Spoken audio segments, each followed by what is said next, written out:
Wani rahoton cibiyar bincike ta Africa Polling Institute ya nuna cewa yawancin 'yan Najeriya ba su da ƙwarin gwiwa game da gwamnatin shugaba Bola Ahmed Tinubu, majalisun dokoki da kuma ɓangaren shari'a. An bayyana sakamakon binciken haɗin kan al'ummar Najeriya na 2025 a wani taron ƙasa da aka gudanar a Abuja. Binciken ya nuna kashi 83 cikin 100 na 'yan Najeriya ba su yarda da gwamnatin tarayya da shugaba Tinubu ke jagoranta ba, haka kuma kashi 82 cikin 100 ba su da ƙwarin gwiwa kan majalisun dokoki waɗanda ke ƙarƙashin jagorancin Godswin Akpabio da kakakin majalisar wakilai Tajuddin Abbas. Bangaren shari'a wanda mai shari'a Kudrat Kekere Ekun ke jagoranta ya nuna kashi 79 cikin 100 na mutane sun ce ba su yadda da sahihancin shari'a ba. Rahoton ya nuna cewa ma'aunin haɗin kan al'umma a Najeriya ya tsaya a kashi 46.8 cikin 100 ƙasa da matsagaicin kashi 50 da ake buƙatar ƙasar ta samu. Wannan na nufin akwai matsaloli da dama da suka shafi rashin haɗin kai, rashin yadda da juna da rashin jin ƙai a matsayin 'yan ƙasa ɗaya.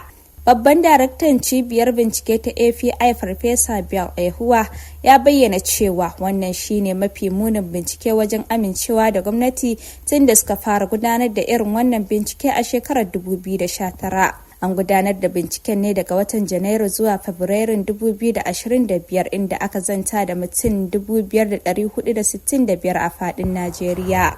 An yi tambayoyi cikin harsunan gida irin su Hausa, Yarbanci, Igbo da Fijin. Binciken ya mayar da hankali kan ra'ayoyin jama'a game da abubuwa 14 kamar su yadda mutane ke kallon kansu, yadda suka yadda da gwamnati, shiga harkokin siyasa, cin hanci, daidaito tsakanin jinsi da makomar ƙasar.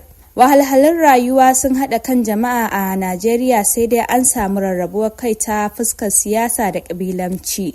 Amma mafi yawan 'yan Najeriya sun haɗu ne ta fuskar abin da ya shafi matsalar rayuwa. Mutane da dama sun bayyana cewa suna fama da tsadar rayuwa, musamman farashin abinci, sufuri da sauran abubuwan more rayuwa a ƙarƙashin abin da ake kira tattalin arzikin Tinubu. Rahoton ya ce kashi 53 cikin 100 na 'yan Najeriya sun ce suna takaicin yadda abubuwa suke a ƙasar, yayin da kashi 33 cikin 100 kacal ke alfahari da zama 'yan Najeriya. Kashi 11 cikin 100 ne kacal suka nuna jin daɗin kasancewar 'yan Najeriya, duk da fargaba da rashin jin daɗin halin da ƙasar ke ciki. Yawanci 'yan Najeriya har yanzu na yi mata fatan alkhairi. Sakamakon binciken ya nuna cewa mutane da yawa na son shiga harkokin siyasa domin kawo canji. Mutane da dama na goyon bayan auren juna tsakanin ƙabilu da addinai daban-daban domin samun haɗin kai, amma cin hanci da rashawa na ƙara ƙarfi. Mutum 6 daga cikin 10 da aka tambaya sun ce cin hancin ya karu cikin shekara guda. Kashi 64 cikin 100 kuma sun ce gwamnati ba ta yin aiki yadda ya kamata wajen yaƙi da cin hancin. Game da batun daidaito tsakanin mata da maza, kashi 71 cikin 100 sun yadda cewa mata su ma za su iya riƙe madafun iko kamar maza. Kashi 63 cikin 100 ma sun ce da za su samu dama za su kaɗa mata ƙuri'a domin zama shugabar ƙasa.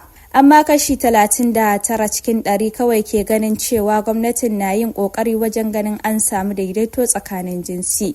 Yi wa Najeriya fatan alheri duk da matsin rayuwa, kashi 56 cikin 100 na mutane suna yi wa Najeriya fatan alheri da burin ganin ta inganta. Har ila yau kashi 53 cikin 100 sun ce da za su sami dama za su bar ƙasar tare da iyalansu, yayin da kashi 59 cikin 100 kuma sun ce ba sa jin daɗin irin rayuwar da suke yi a yanzu. Cibiyar API ta bayar da shawarar cewa gwamnati ta kafa hukumar haɗin kan ƙasa wadda za ta kula da tsare-tsare da za su taimaka wajen ɗinke ɓarakar da ke tsakanin 'yan ƙasa da kuma wanzar da amincewa da gwamnatin. Sannan ta ce gwamnatin ta tabbatar da irin alƙawuran da take yi wa 'yan ƙasa, abin da ake kira yarjejeniya tsakanin gwamnati da al'umma domin kawo ƙarshen irin wannan rashin yadda.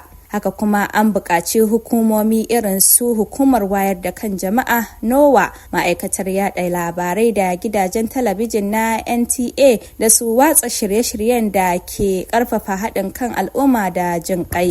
Farfesa Eyuwa ya jaddada rawar da ƙungiyar fararen hula za su iya takawa wajen dawo da amincewa, zaman lafiya da haɗin kai, wanda ya ce dole ne 'yan Najeriya su shiga harkokin al'umma da tattaunawa don samar da makoma ga ƙasar.